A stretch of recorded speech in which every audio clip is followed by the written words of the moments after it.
ദിവ്യകാരുണ്യ യേശുവെ സ്വീകരിക്കുവാൻ ഒരുക്കത്തോടെ നമുക്ക് പ്രാർത്ഥിക്കാം. രാജാതിരാജനായ ദൈവം മഹിമപ്രതാപനായി നമ്മുടെ സന്നിധിയിലേക്ക് എഴുന്നള്ളി വരുന്നു. ആഗ്രഹത്തോടെ പ്രാർത്ഥിക്കാം. പരിശുദ്ധ അമ്മയോട് ചേർന്ന് നമുക്ക് മാധ്യസ്ഥം പ്രാർത്ഥിച്ചുകൊണ്ട് ദിവ്യകാരുണ്യ തിരുസന്നിധിയിൽ ആരാധന തുടരാം. മാധ്യസ്ഥ പ്രാർത്ഥന. അമ്മേ പരിശുദ്ധമ്മേ, അമ്മേ പരിശുദ്ധമ്മേ, കൃപാസനം കൃപാസനം, പ്രസാദപരമാതാവേ, പ്രസാദപരമാതാവേ, അങ്ങേ സന്നിധി ഞാൻ ചെയ്ത ഉടമ്പടി പാലിക്കുവാൻ എനിക്ക് ശക്തി തരണം. കൃപാസനത്തിലെ കൃപാഭിഷേകങ്ങളിൽ പങ്കെടുത്ത് പ്രാർത്ഥിക്കുന്ന പ്രാർത്ഥനയോട് ചേർത്ത് ഞങ്ങളുടെ ആവശ്യം സാധിച്ചു തരണം. ശ്രദ്ധിക്കട്ടെ. ഹല്ലേലൂയ, ഹല്ലേലൂയ, ഹല്ലേലൂയ, ഹല്ലേലൂയ, ഹല്ലേലൂയ, ഹല്ലേലൂയ. യേശുവേ നന്ദി, നന്ദി. ഹല്ലേലൂയ, ഹല്ലേലൂയ, ഹല്ലേലൂയ, ഹല്ലേലൂയ, ഹല്ലേലൂയ, ഹല്ലേലൂയ. മാധ്യസ്ഥ പ്രാർത്ഥന. അമ്മേ പരിശുദ്ധമ്മേ, അമ്മേ പരിശുദ്ധമ്മേ, കൃപാസനം, പ്രസാദപരമാതാവേ, അങ്ങേ സന്നിധി ഞങ്ങൾ ചെയ്ത മരിയൻ ഉടമ്പടി പാലിക്കുവാൻ എന്റെ കുടുംബത്തിന് ശക്തി തരണം. കൃപാസനത്തിലെ തിങ്കളാഴ്ച മരിയൻ ധ്യാനത്തിലെ പങ്കെടുത്ത് തത്സമയം പ്രാർത്ഥിക്കുന്നവരുടെ കുടുംബത്തിന്റെ ആവശ്യം സാധിച്ചു തരണം. ഹല്ലേലൂയ, ഹല്ലേലൂയ, ഹല്ലേലൂയ, ഹല്ലേലൂയ. യേശുവേ നന്ദി. ഹല്ലേലൂയ, ഹല്ലേലൂയ, ഹല്ലേലൂയ, ഹല്ലേലൂയ. പ്രഭാഷണത്തിലെ ചൊവ്വാഴ്ച മരിയൻ ഉടമ്പടി ആരാധനയിൽ പങ്കെടുത്ത് പ്രാർത്ഥിക്കുന്നവരോട് ചേർത്ത് എന്റെ ആവശ്യം സാധിച്ചു തരണമേ. ഹല്ലേലൂയ, ഹല്ലേലൂയ, ഹല്ലേലൂയ. യേശുവേ ആരാധന, ആരാധന. ഹല്ലേലൂയ, ഹല്ലേലൂയ, ഹല്ലേലൂയ. Praise the Lord. പ്രിയമുള്ളവരെ, നമ്മൾ ഈ നിമിഷം നമ്മളെ തന്നെ ഈശോയ്ക്ക് പരിശുദ്ധ അമ്മയുടെ മാധ്യസ്ഥത്തിൽ പ്രതിഷ്ഠിക്കുകയാണ്. നമ്മുടെ ദേശത്തെ ആസകലം, നമ്മുടെ സംസ്ഥാനത്തെ, പ്രത്യേകിച്ച് ലോകം മുഴുവനുമുള്ള കോവിഡ് രോഗബാധിതകളെ ബാധിച്ച സഹോദരങ്ങളെ പ്രത്യേകിച്ച് വീണ്ടും വീണ്ടും പ്രാർത്ഥിച്ചുകൊണ്ട് നമ്മൾ ഈ പ്രയാസത്തിൻ്റെ കാലഘട്ടത്തെ, വിനാശത്തിൻ്റെ കാലത്തെ അതിജീവിക്കാൻ വേണ്ടി സ്തുതിക്കട്ടെ. ഹല്ലേലൂയ, യേശുവേ ഹല്ലേലൂയ, ഹല്ലേലൂയ, ഹല്ലേലൂയ, ഹല്ലേലൂയ. യേശുവേ ആരാധന, ആരാധന. Praise the Lord. പ്രിയമുള്ളവരെ, നമ്മൾ പലപ്പോഴും നമ്മുടെ ജീവിത പ്രശ്നങ്ങളെക്കുറിച്ചാണ് കൂടുതൽ വ്യാകുലത കൊള്ളുകയും ധ്യാനിക്കുകയും ഒക്കെ കർത്താവിൻ്റെ വചനത്തിൻ്റെ പശ്ചാത്തലത്തിൽ ധ്യാനിച്ച് പോകുന്നത്. പക്ഷെ ഞാൻ ഈ ദിവസങ്ങളിലൊക്കെ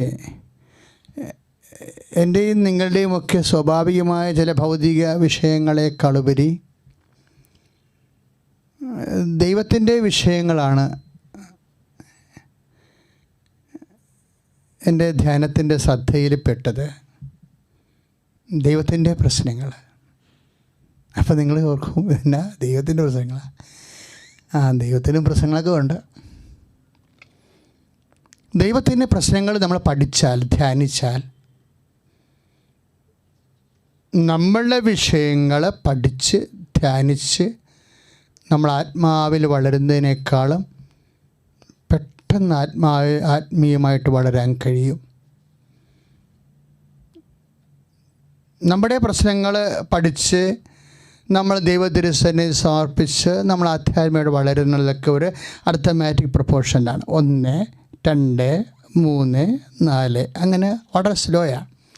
പക്ഷേ ദൈവത്തിൻ്റെ പ്രശ്നങ്ങളാണ് നമ്മൾ പഠിച്ച് അതിന് പരിഹാരം കാണാൻ വേണ്ടി നമ്മൾ സുവിശേഷത്തെ പശ്ചാത്തലമാക്കി സമീപിക്കുകയാണെന്നുണ്ടെങ്കിൽ നമ്മുടെ ആധ്യാത്മിക വളർച്ച ജിയോമെട്രിക്കൽ പ്രൊപ്പോർഷൻ, ക്ഷേത്രഗണിത അനുപാതത്തിലായിരിക്കും. 2, 4, 8, 16, 32, 64 അങ്ങനെ പോകും. പെട്ടെന്ന് വളർന്നു പോകും. അപ്പോൾ ദൈവത്തിൻ്റെ പ്രശ്നങ്ങൾ എന്താ? ദൈവത്തിന് ആദ്യമായിട്ട് ഒരു നമുക്കൊരു കാര്യം പറയാം. എന്താ കാര്യം? ദൈവത്തിന് ജനം സത്യം കണ്ടെത്താൻ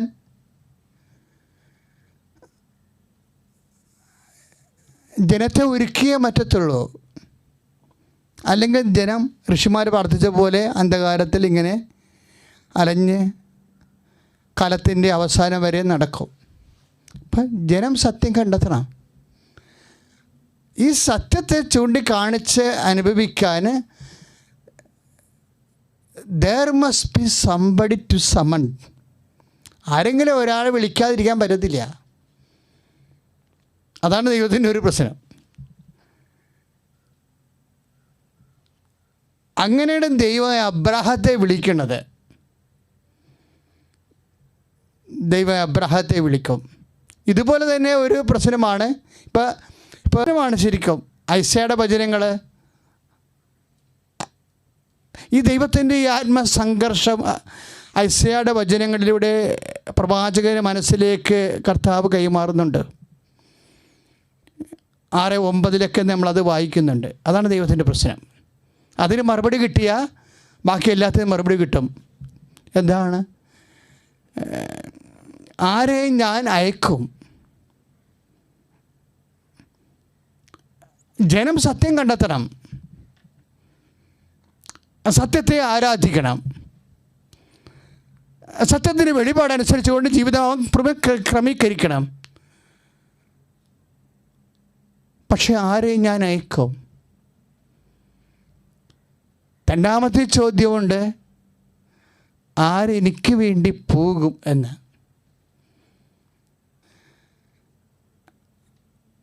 അന്ന് മുതൽ അവൻ ആത്മാവിൽ വളരും.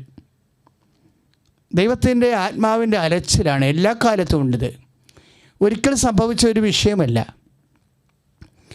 കാലത്തിന് ഒപ്പം സഞ്ചരിക്കുന്ന ദൈവത്തിൻ്റെ മനസ്സിൻ്റെ തേങ്ങലാണ്. ഞാൻ ആരെ അയക്കും, ആരെ എനിക്ക് വേണ്ടി പോകും. അങ്ങനെ ദൈവത്തിൻ്റെ മനസ്സിൻ്റെ തേങ്ങലുകൾ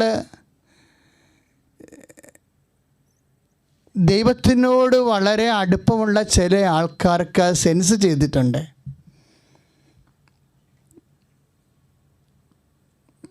അത് ആന്തരികമായി ഒരു പ്രചോദനം തോന്നി. This is not my place. ആദ്യം തോന്നിയത് എൻ്റെ സ്ഥലമല്ല എന്ന് തോന്നിയത്. ഇങ്ങനെയല്ല കാര്യങ്ങൾ ചെയ്യേണ്ടത്, ഇങ്ങനെയല്ല പ്രാർത്ഥിക്കേണ്ടത്, ഇങ്ങനെയല്ല ഇങ്ങനെയല്ല ജീവിതം ക്രമീകരിക്കേണ്ടത് എന്നൊക്കെ ഉള്ളൊരു അസ്വസ്ഥത ആദ്യം തോന്നിയത്. അതൊരു ദൈവവിളിയാണ്. ആദ്യം തോന്നിയത് എബ്രാഹത്തിനാണ്. എബ്രാഹാം ദൈവത്തിൻ്റെ ഞാൻ പൊയ്ക്കൊള്ളാമെന്ന്. നമുക്കറിയാം, ഇങ്ങനെ പോകുന്നവർ അജ്ഞാതമായ ഒരു കാലത്തിലേക്കും ദേശത്തിലേക്കുമാണ് സഞ്ചരിക്കേണ്ടി വരുന്നത്. അതാണ് ചാലഞ്ച്. എപ്പോഴും വെളിയിലൊരു ചാലഞ്ച് ഉണ്ടാകും. അജ്ഞാതമായ കാലത്തേക്കും ദേശത്തേക്കും ദൈവനാമത്തിൽ പോകുന്ന, ഇപ്പം കുടുംബജീവിതം പോലും അങ്ങനെയല്ലേ. പ്രത്യേകിച്ച് അപരിചിതമായ അനുഭവങ്ങളല്ലേ കുടുംബജീവിതത്തിൽ നമുക്കുണ്ടാവുന്നത്. അജ്ഞാതമായ ദേശത്ത് അപരിചിതമായ അനുഭവങ്ങളിലൂടെയാണ് നമ്മൾ പലരും കുടുംബജീവിതം തുടങ്ങി വെക്കുന്നത്. എല്ലാം അങ്ങനെയാണ്. ജോലി തേടിയുള്ള പ്രയാണങ്ങളുമെല്ലാം അജ്ഞാതമായ ദേശത്തേക്ക് അപരിചിതമായ സാഹചര്യങ്ങളിലേക്കുള്ള വിളിയാണ്. എല്ലായിടത്തും ദൈവവിളിയുണ്ട്. എല്ലാം ദൈവത്തിൻ്റെ വിളിയാണ് തിരിച്ചറിയുന്ന സ്ഥലത്ത് വെച്ച് നമ്മളുടെ സ്നേഹം, ദൈവ സാന്നിധ്യ അവബോധം ഇങ്ങനെ വർദ്ധിച്ചുകൊണ്ട് വരും. ഈ ദൈവ സാന്നിധ്യ അവബോധം തൻ്റെ അപരിചിതമായ സ്ഥലങ്ങളിലും ദേശങ്ങളിലും കാലങ്ങളിലും ജോലി സ്ഥലങ്ങളിലുമൊക്കെ ഒരു വ്യക്തിക്ക് തോന്നിയാൽ ആ വ്യക്തി അത് ഫോളോ ചെയ്യണം. അല്ലെങ്കിൽ ഭാരം കട്ടിയായിട്ട് വരും. ബൈബിളിൽ അങ്ങനെ ഒരു വാക്കുണ്ട്. എന്താണ്? എൻ്റെ ഭാരം ലഘുവാണ്. അപ്പോൾ ഭാരത്തിൻ്റെ ഒരു സാധ്യതയാണ്, ലൈറ്റ് വെയ്റ്റ് ആകാനുള്ള ഒരു സാധ്യതയുണ്ട്. ഇപ്പോൾ മത്തായിയുടെ സുവിശേഷം നമ്മൾ വായിക്കുന്നുണ്ട് 11:30. അധ്വാനിക്കുന്നവനെ ഭാരം വഹിക്കുന്ന 11:28, 29, 30 അധ്വാനിക്കുന്നവനെ ഭാരം വഹിക്കുന്നവനെ എൻ്റെ അടുക്കൽ വരിക. അപ്പം അങ്ങനെ സൂര്യൻ ഉണ്ടായ ചങ്കൂറ്റത്തോടെ ചങ്കുറപ്പോടെ ഭാരം വഹിക്കുന്നവനെ നീ എൻ്റെ അടുത്ത് വരിക, ഞാൻ നിന്നെ ആശ്വസിപ്പിക്കാം എന്ന് വാഗ്ദാനം. നമുക്കറിയാം വിശ്വാസി സഞ്ചരിക്കുന്നത് വാഗ്ദാനത്തിലേക്കാണ്. വിശ്വാസി ആശ്രയം വെക്കുന്നതും വാഗ്ദാനത്തിലേക്കാണ്. നമ്മുടെ ജീവിതം വാഗ്ദാനത്തെ പ്രത്യാശ അർപ്പിച്ചുകൊണ്ടുള്ള ഒരു മുന്നേറ്റമാണ്. ശ്രദ്ധിക്കട്ടെ. ഹല്ലേലൂയ. യേശുവേ സ്തോത്രം. ഹല്ലേലൂയ ഹല്ലേലൂയ ഹല്ലേലൂയ യേശുവേ നന്ദി. ഹല്ലേലൂയ ഹല്ലേലൂയ ഹല്ലേലൂയ ഹല്ലേലൂയ ഹല്ലേലൂയ ഹല്ലേലൂയ ഹല്ലേലൂയ യേശുവേ നന്ദി. ഹല്ലേലൂയ ഹല്ലേലൂയ ഹല്ലേലൂയ ഹല്ലേലൂയ ഹല്ലേലൂയ യേശുവേ നന്ദി. യേശുവേ നന്ദി. ആരാധനയും സ്തുതിയും പുകഴ്ചയും ഉണ്ടായിരിക്കട്ടെ. അജ്ഞാതമായ കാലങ്ങളിലേക്ക് നമ്മൾ സഞ്ചരിക്കുമ്പോൾ സ്വാഭാവികമായ അപരിചിതമായ ഇടങ്ങൾ എപ്പോഴും വ്യക്തിക്ക് ഭാരമുണ്ടാകും. അപ്പോഴും ബൈബിളിൻ്റെ ഒരു പോസിബിലിറ്റി ഉണ്ട്, എല്ലാ ഭാരങ്ങളും ലഘുവാക്കാനുള്ള ഒരു പൊട്ടൻസി. ഇതെങ്ങനെയാണ് ഈ ഭാരങ്ങളെ ലഘുവാക്കുന്നതെന്ന് നമ്മുടെ ഓരോരോ ദൗത്യങ്ങളിൽ ഇരിക്കുന്ന ആൾക്കാർക്ക് ആവശ്യമായി വരും. ഇപ്പം നീ ഒരു ഓഫീസറാകാം, ഓഫീസിൻ്റെ അസൈൻമെൻറ്റ്സുകളുണ്ട്. നീ ഒരു ജീവിത പങ്കാളിയാണ്, നീ ഒരു ഹൗസ് വൈഫാണ്. ഹൗസ് വൈഫിൻ്റെ ആയിട്ടുള്ള ഒത്തിരിയേറെ കുടുംബ ബാധ്യതകളുണ്ട്, ഭാരമാണ്. ഈ ഭാരത്തെ ലഘുവാക്കാനുള്ള ഒരു സാധ്യത, ഒരു ഫോർമുല ബൈബിൾ മാത്രമേ നൽകുന്നുള്ളൂ. ഇതുപോലെ പറഞ്ഞുകൊണ്ട് നൽകുന്നുള്ളൂ. പ്രാർത്ഥിക്കുക, കർത്താവേ എൻ്റെ ജീവിതത്തിൻ്റെ കൈനീട്ടി തരുന്ന എല്ലാ ഭാരങ്ങളെയും ലഘുവാക്കാനുള്ള ഈ ധ്യാന ശുശ്രൂഷയുടെ അഭിഷേകം ഞങ്ങൾക്ക് എല്ലാവർക്കും നൽകണം. ഹല്ലേലൂയ ഹല്ലേലൂയ ഹല്ലേലൂയ ഹല്ലേലൂയ ഹല്ലേലൂയ യേശുവേ നന്ദി. ഹല്ലേലൂയ ഹല്ലേലൂയ ഹല്ലേലൂയ ഹല്ലേലൂയ യേശുവേ നന്ദി. യേശുവേ നന്ദി. ആരാധനയും സ്തുതിയും പുകഴ്ചയും ഉണ്ടായിരിക്കട്ടെ.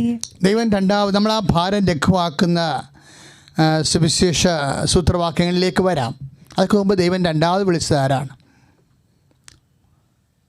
ഒരു ജനതയെ. അച്ഛൻ ആദ്യം പറഞ്ഞതുപോലെ ദൈവത്തിൻ്റെ പ്രശ്നങ്ങളെക്കുറിച്ചാണ് നമ്മൾ ധ്യാനിക്കുന്നത്. ദൈവത്തിന് ഈജിപ്തിൻ്റെ അടിമത്തത്തിൽ നിന്ന് തൻ്റെ ജനതയെ വാഗ്ദാന നാട്ടിലോട്ട് കൊണ്ടുവരാതിരിക്കാൻ വേറെ ഓപ്ഷനില്ല, കൊണ്ടുവന്നേ മതിയാവത്തുള്ളൂ. അതാണ് ദൈവത്തിൻ്റെ പ്രശ്നം. Meditating over the problems of God. ദൈവത്തിൻ്റെ പ്രശ്നങ്ങൾ നമ്മൾ ഇത്രയും നാളൊക്കെ ധ്യാനിച്ചുകൊണ്ടിരുന്നത് നമ്മുടെ പ്രശ്നങ്ങളാണ്. ദൈവത്തിൻ്റെ പ്രശ്നം എന്താണ്? ഈജിപ്തിൻ്റെ അടിമത്തത്തിൽ നിന്നും അജ്ഞാത ദേവന്മാരെ ആരാധിക്കുന്ന അന്ധകാരത്തിൽ നിന്നും തൻ്റെ ജനതയെ തിരിച്ചു കൊണ്ടുവന്ന ആ ജനതയിലൂടെ ലോകത്തെ മുഴുവൻ സത്യത്തിൻ്റെ പ്രകാശത്തിലേക്ക് കൊണ്ടുവരാതിരിക്കാൻ പറ്റത്തില്ല. ദൈവത്തിന് വേറെ തിരഞ്ഞെടുപ്പില്ല. അപ്പം ഇനി അവിടെ വരുന്ന വിഷയം എന്താ?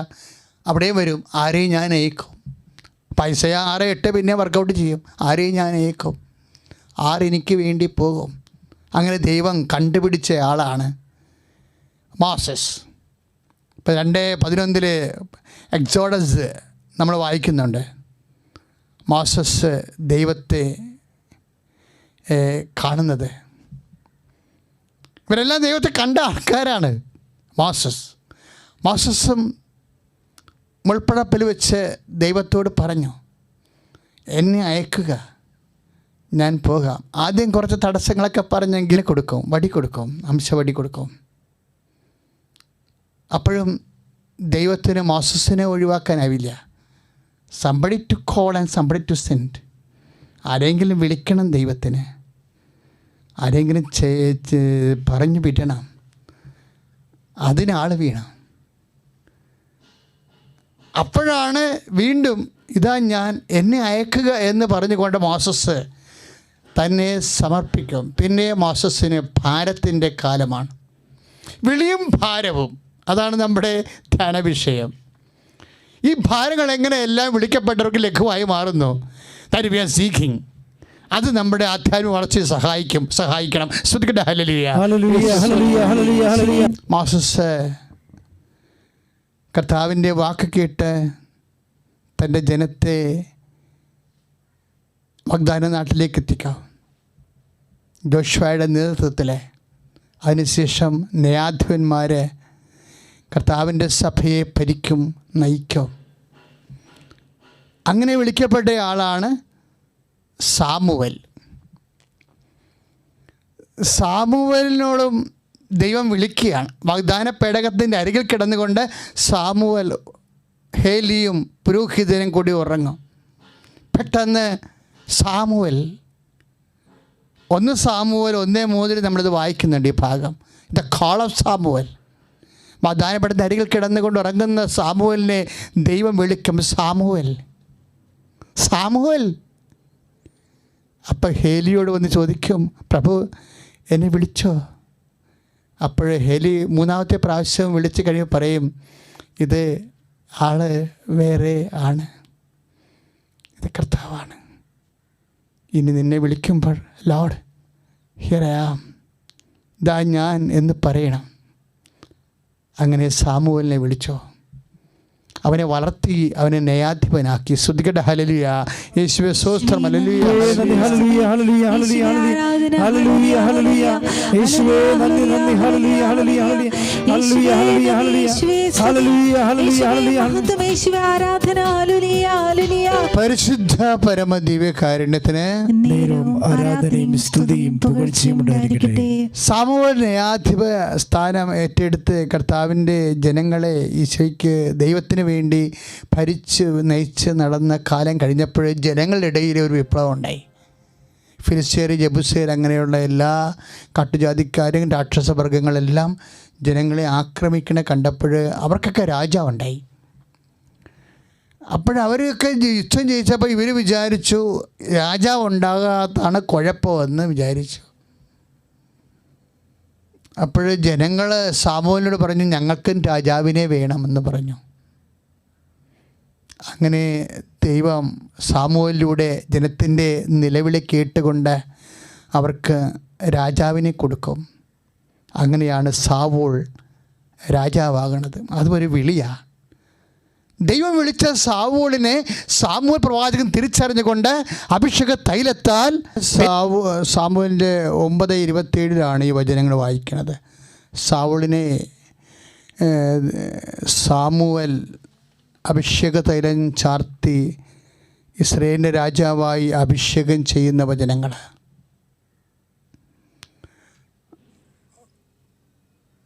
ഈ ദൈവവിളികളെയെല്ലാം നമ്മൾ പരിശോധിക്കുകയായിരുന്നു.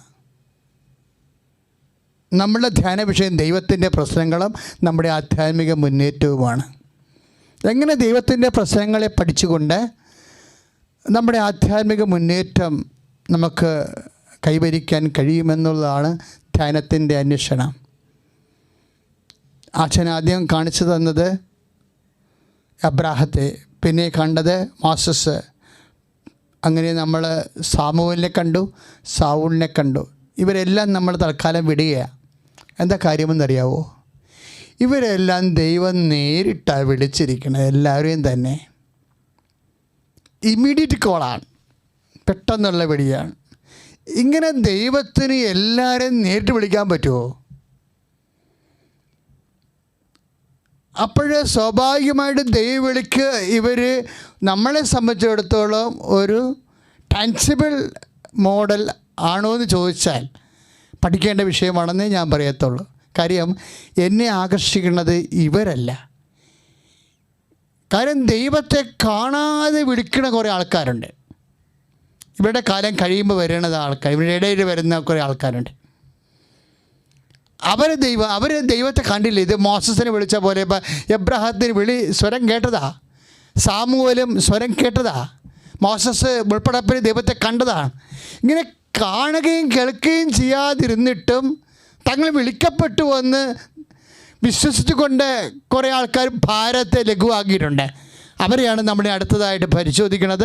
സ്തുതിക്കട്ടെ, ഹല്ലേലൂയ, ഹല്ലേലൂയ, ഹല്ലേലൂയ, ഹല്ലേലൂയ, ഹല്ലേലൂയ, യേശുവേ നന്ദി, ഹല്ലേലൂയ, ഹല്ലേലൂയ, ഹല്ലേലൂയ, ഹല്ലേലൂയ, ഹല്ലേലൂയ, യേശുവേ നന്ദി, യേശുവേ സ്തുതി. പരമ ദിവ്യകാരുണ്യത്തിന് എന്നേരവും ആരാധനയും സ്തുതിയും പുകഴ്ചയും ഉണ്ടായിരിക്കട്ടെ. അതിലേറ്റവും മിടുക്കൻ, കാണാതെ ദൈവത്തെ കാണാതെ വിളി സ്വീകരിച്ച ആള് ജോഷുവയാണ്. ഞാനെപ്പോഴും ജോഷുവയെ ഫോളോ ചെയ്യും പല കാര്യങ്ങൾക്കും. കാര്യം മോസസ് ദൈവത്തെ കണ്ടതാണ്. നമ്മളെപ്പോലെ ജോഷുവ ദൈവത്തെ കാണാത്ത ആളാണ്. Still he persist in his call. അവൻ്റെ ദൈവവിളിയിൽ അവൻ നിലനിന്നത് കണ്ടില്ലേ? അവൻ എന്താണ് ഈ ജോഷുവയുടെ പ്രത്യേകത? ജോഷുവയും കലേബും കൂടിയാണ്. മോസസ് ഒത്തിരി ആശ്രയിച്ച ഒരാളാണ് ജോഷുവ. തൻ്റെ വിളിയുടെ നിഴല് കർത്താവ് വീഴ്ത്തിയിരിക്കുന്ന അവനിലാണെന്ന് പലപ്പോഴും മോസസ് കണ്ടിട്ടുണ്ട്. അതുകൊണ്ട് കാനാൻ ദേശം ഒറ്റ നോക്കാൻ വിട്ടപ്പോഴേ ജോഷുവയും കൂടെ വിടും. ജോഷുവ കാനാൻ ദേശത്ത് പോകും, കലേബുമായിട്ട് പോകും, വേറെ 3 പേരും ഉണ്ടാകും. എന്നിട്ട് ഈ 5 പേരും കൂടി കാനാൻ ദേശം ഒറ്റ നോക്കിയിട്ട് വരും. അവിടെയുള്ള ആൾക്കാരെ കണ്ടപ്പോഴവർ പേടിച്ചു പോയി. പക്ഷേ കലേബും ജോഷുവയും പേടിച്ചില്ല. കാര്യം അവർ രാക്ഷസന്മാരാണ്. അനാർക്കിൻ്റെ സന്തതികളൊക്കെ അവിടെയുണ്ട്. 13 അടി കുന്തങ്ങളൊക്കെ എടുത്തിട്ട് വലിയ ഗോലിയാത്തിനെ പോലെ 700 ഷെക്കൽ പരിചയമൊക്കെ എടുക്കണ വലിയ അനാർക്കിൻ്റെ രാക്ഷസന്മാരുണ്ട്. അവരെ കണ്ടവർ പേടിച്ചുപോയി. അവിടുത്തെ ജനങ്ങളുടെ ഒരു ശക്തി കാണിക്കാൻ വേണ്ടി കാനാൻ ദേശത്തു നിന്ന് കലേബും ജോഷുവയും കൂടി ഒരു 80 കിലോ ഉള്ള ഒരു വലിയ മുന്തിരിക്കൊല എടുത്ത് തണ്ടേ തൂക്കിക്കൊണ്ട് അവിടുത്തെ ആകാര ശക്തികൾ, അവിടുത്തെ ജനങ്ങളുടെ പ്രത്യേകത കാണിക്കാൻ വേണ്ടി മോസസിൻ്റെ അടുത്ത് കൊണ്ടുവരും. വലിയ തണ്ടിൽ തൂക്കി ഒരു മുന്തിരിക്കൊല കൊണ്ടുവരും. അപ്പോൾ കൂടെയുള്ളവരൊക്കെ പറയണത് അത് ഭയങ്കര രാക്ഷസന്മാരാണ് കാനാൻ ദേശത്ത് താമസിക്കുന്നത്. കാനാൻ ദേശവാസികൾ രാക്ഷസന്മാരാണ് ഒക്കെ ഉള്ളതാണ് അവിടെ. അവർ എലി അപ്പം തിന്നണ പോലെ നമ്മളെ തിന്ന് കളയുമെന്നൊക്കെ കൂടെയുള്ളവർ പറയുമ്പോൾ കലേബ് പറയും നോ നോ നോ നോ. കലേബും ജോഷും കൂടി ആലോചിച്ചിട്ടാണ് പറയണത് മോസസിനോട്. അവരുടെ റിസ്ക്കുള്ള വിഷയമാണ് അവർക്ക്. പക്ഷേ വേണ്ടെന്ന് പറഞ്ഞാൽ റിസ്ക് തീർന്നു. പക്ഷേ വേണമെന്ന് പറഞ്ഞാൽ എല്ലാ റിസ്ക്കും കൂടി വരികയാണ്, എല്ലാ സാഹസിക വിഷയം കൂടി വരികയാണ്. അപ്പോൾ കലേബ് പറഞ്ഞു നോ, വി വിൽ ഗോ. നമ്മുടെ ദൈവം, നമുക്ക് ശക്തിയുണ്ട്. നമ്മുടെ ശക്തി എന്ന് പറഞ്ഞാൽ എന്താണ്? കർത്താവിൻ്റെ ശക്തിയാണ്. നമ്മുടെ ദൈവം അവരെ നമുക്ക് ഏൽപ്പിച്ചു തരും. അപ്പോൾ നമ്മൾ ജോഷുവ 30:13 അത് വായിക്കുന്നുണ്ട്, 13:30. അതുകൊണ്ട് മോസസിന് ശക്തി കൊടുക്കുന്നത് കലേബും ജോഷുവയും കൂടിയാണ്. നമ്മുടെ ദൈവം അവരെ നമുക്ക് ഏൽപ്പിച്ചു തരുമെന്ന് പറയണില്ലേ, അതൊരു ക്വാളിറ്റിയാണ്. ഇപ്പോൾ ജോഷുവ നമ്മൾ വായിക്കുമ്പോൾ അതൊരു ക്വാളിറ്റി, ഒരു ഗുണമാണ് ശരിക്കും. ഒന്ന് ശ്രദ്ധിക്കട്ടെ. ഹല്ലേലൂയ, യേശുവേ ഹല്ലേലൂയ, ഹല്ലേലൂയ, യേശുവേ നന്ദി, ഹല്ലേലൂയ, ഹല്ലേലൂയ, ഹല്ലേലൂയ, ഹല്ലേലൂയ, ഹല്ലേലൂയ, ഹല്ലേലൂയ, ഹല്ലേലൂയ. ആത്മാവേ അഭിഷേകമായി ഞങ്ങൾ നിറയണമേ. ദൈവത്തിന്റെ ആത്മാവേ, പരിശുദ്ധ റൂഹായേ, ഞങ്ങൾ ആരാധനയും സ്തുതിയും പുകഴ്ചയും ഉണ്ടായിരിക്കട്ടെ. ഒരിക്കലും ദൈവത്തെ കണ്ടിട്ടില്ല നമ്മളെപ്പോലെ. കലേബും കണ്ടിട്ടില്ല, ജോഷുവയും കണ്ടിട്ടില്ല. കാണാത്ത ദൈവത്തിൻ്റെ വിളി എങ്ങനെയാണ് ഇവർ പ്രത്യുത്തരം നൽകുന്നത്? That is their quality. Moses Canaan ദേശത്തേക്ക് ഈ പട നയിക്കുന്നത്, ജനങ്ങളെ കൊണ്ട് മുന്നേറ്റം നടത്തുന്നത് ജോഷുവയുടെയും കലേബിൻ്റെയും വാക്കിലാണ്. അവരുടെ വാക്കാകട്ടെ ദൈവത്തിൻ്റെ ശക്തിയിലുള്ള വിശ്വാസമാണ്. ദൈവപൈതലെ, ദൈവത്തിൻ്റെ പ്രശ്നങ്ങൾ ആരെയും ഞാൻ അയക്കും എന്നുള്ളതാണ്, ആരെനിക്ക് വേണ്ടി പോകും എന്നുള്ളതാണ്. നമ്മുടെ ധ്യാന വിഷയം എന്ന് പറയുന്നത് അങ്ങനെ പോകാൻ വേണ്ടി ദൈവം അയച്ച ആൾക്കാരുടെ ക്വാളിറ്റി എന്താണെന്നുള്ളതാണ്. കലേബിൻ്റെ ക്വാളിറ്റി ദൈവത്തിൻ്റെ ശക്തിയുള്ള വിശ്വാസമാണ്. ശ്രദ്ധിക്കട്ടെ. ഹല്ലേലൂയ. ഓരോരോ അതിനുശേഷം അവർ വാഗ്ദാന നാട്ടിലെത്തും. ജോഷുവയുടെ നേതൃത്വത്തിൽ ജനത്തെ നയിച്ച് ഭരിച്ചുകൊണ്ട് അവരുടെ വംശത്തിൻ്റെ എണ്ണമനുസരിച്ചുകൊണ്ട് വാഗ്ദാന നാട് ഭാഗിച്ച് വിധിച്ചു കൊടുക്കും. അവിടെ എല്ലാം നീതിയുടെ ഭരണം നടത്തുമ്പോഴും പലപ്പോഴും ജനത്തിന് അഭിവാഞ്ചിയ എന്താണ്? ദൈവത്തെ ഉപേക്ഷിക്കണമെന്ന്. അതൊക്കെ കേൾക്കുമ്പോൾ ജോഷുവയുടെ ചങ്ക് പൊടിഞ്ഞു പോകും. കാര്യം ദൈവവും മനുഷ്യനും തമ്മിലുള്ള ബന്ധം ഉടമ്പടി ബന്ധമാണ്. ഈ ഉടമ്പടി അനുസരിപ്പിക്കാൻ വേണ്ടി കർത്താവിൻ്റെ കാലം വരെ ഉടമ്പടി തുടർന്നത്. കർത്താവ് വന്നപ്പോഴും ഉടമ്പടി തന്നെയാണ് സ്ഥാപിച്ചത്, പുതിയ ഉടമ്പടി. അപ്പോൾ ഉടമ്പടിയോടുള്ള വിശ്വസ്തതയാണ് ജോഷുവയുടെ ചങ്ക് പിടിച്ച് കളഞ്ഞത്. ജോഷുവ ഒരു അറ്റകൈ തീരുമാനമെടുത്തു. എന്താ പറഞ്ഞത്? നിങ്ങളുടെ മനസ്സാക്ഷി അനുസരിച്ച് ചെയ്യുക. ചെങ്കടൽ പിളർത്തി, ജോർദാൻ പിളർത്തിയാണ് നമ്മുടെ ദൈവം നമ്മളിവിടെ കൊണ്ടുവന്ന് സ്വന്തമായ ഭൂമിയും വാഗ്ദാന ഭൂമി തന്നത്. നമ്മുടെ കൂടെ വാഗ്ദാന നാട്ടിലൂടെ നമ്മുടെ കൂടെ മരുഭൂമിയിൽ ദൈവം തീത്തൂണായി സഞ്ചരിച്ചു, മേഘത്തണലായി കൂടെ നിന്നു. അങ്ങനെ അമ്മ കുഞ്ഞിനെ പോറ്റി വളർത്തുന്ന പോലെയാണ് നമ്മൾ വളർത്തിയത്. എന്നിട്ട് നിങ്ങൾ ദൈവത്തിൻ്റെ സംഘം തിരിച്ചറിയുക, നിങ്ങൾക്ക് പോകണമെങ്കിൽ പോകുമെന്ന് പറഞ്ഞു. പക്ഷേ ഞാനൊരു തീരുമാനം എടുത്തിട്ടുണ്ട്, എൻ്റെ കുടുംബം ഒരു തീരുമാനം എടുത്തിട്ടുണ്ട്. ഞാനും എൻ്റെ കുടുംബവും കർത്താവിനെ മാനിക്കും, ആരാധിക്കുമെന്ന്. എന്തൊരു വചനമാണ്! ജോഷുവ 24:15. സ്തുതിക്കട്ടെ, ഹല്ലേലൂയ. കാരുണ്യത്തിന് മക്കളെ, ജോഷുവയുടെ ക്വാളിറ്റി എന്താ? ജോഷുവയുടെ ക്വാളിറ്റി എന്താണ്? ദൈവത്തോടുള്ള ശരണമാണ്. ജനങ്ങളൊക്കെ വിജൃംഭിച്ചുകൊണ്ട് ഓരോരുത്തർ പിൻകാല് ഇട്ട് അവരവരുടെ താന്താങ്ങളുടെ വഴികളിലേക്ക് പോകുന്നു. എപ്പോഴും താന്താങ്ങളുടെ വഴിയിലേക്ക് പോകാനുള്ള പ്രലോഭനം ഉണ്ടാകും. കർത്താവും പറഞ്ഞിട്ടുണ്ട് അപ്പോസ്തലന്മാരോട്, നിങ്ങൾ എല്ലാം എന്നെ വിട്ട് താന്താങ്ങളുടെ വഴിയിലേക്ക് പോകുമെന്ന്. എപ്പോഴും വിളിയുടെയൊക്കെ ഒരു പ്രതിവിളി വരുന്നത് എപ്പോഴും ലോകം നമ്മളെ ഇങ്ങനെ നമ്മുടെ സൗകര്യത്തിന് വിളിച്ചുകൊണ്ടിരിക്കാം. അപ്പോൾ നമ്മുടെ സുഖവും സൗകര്യവും നോക്കിക്കൊണ്ട് ഒരു മാറ്റം ഉണ്ടാകും ചിലപ്പോഴേ. ആ പിന്മാറ്റത്തിന് എതിരെ വരുന്ന ക്വാളിറ്റിയാണ് ഫെയ്ത്ത്, ഹോപ്പ് ആൻഡ് ചാരിറ്റി. ദൈവിക പുണ്യങ്ങൾ എങ്ങനെയാണ് വരണത്? പിന്മാറ്റത്തിൻ്റെ എതിർമൂല്യങ്ങളായിട്ടാണ് വരണത്. അപ്പോൾ മോസസിന് ഉണ്ടായിരുന്ന ആ മൂല്യം ജോഷുവയ്ക്കുണ്ട്. ആ മൂല്യം ജോഷുവ എന്നാ പറഞ്ഞത്? നിങ്ങൾ പോയിക്കൊള്ളൂ. ഇപ്പോൾ പത്രോസ് പറഞ്ഞില്ലേ 6:68 കർത്താവ് ചോദിച്ചില്ലേ, do you also want to go? നിങ്ങൾക്കും പോകണമെന്നുണ്ടോ എന്ന് ചോദിച്ചില്ലേ? എപ്പോഴും ഈ ചോദ്യം ദൈവം, ആരെ ഞാൻ അയക്കും, ആരെനിക്ക് വേണ്ടി പോകും എന്നുള്ള 6:8 അതിൻ്റെ ബദൽ ചോദ്യങ്ങളുണ്ട്. If you want to go you can go. നിങ്ങൾക്ക് പോകണമെങ്കിൽ പോകാമെന്ന് പറഞ്ഞില്ലേ? 6:67 നമ്മൾ വായിക്കുന്നുണ്ട് യോഹന്നാൻ്റെ സുവിശേഷം. അപ്പോൾ പത്രോസ് ഒരു തീരുമാനമെടുക്കും, ഞങ്ങൾ ഒരിടത്തും പോകത്തില്ല. എന്താണ് കാര്യം? വാഗ്ദാന നാട് നിൻ്റെ കൂടെയാണ്. നിത്യജീവന്റെ വചനങ്ങൾ അങ്ങേ പക്കലല്ലോ. സ്തുതിക്കട്ടെ, ഹല്ലേലൂയ, ഹല്ലേലൂയ, ഹല്ലേലൂയ, ഹല്ലേലൂയ. യേശുവേ നന്ദി, ഹല്ലേലൂയ, ഹല്ലേലൂയ, ഹല്ലേലൂയ, ഹല്ലേലൂയ. യേശുവേ സ്തുതി, ഹല്ലേലൂയ, ഹല്ലേലൂയ.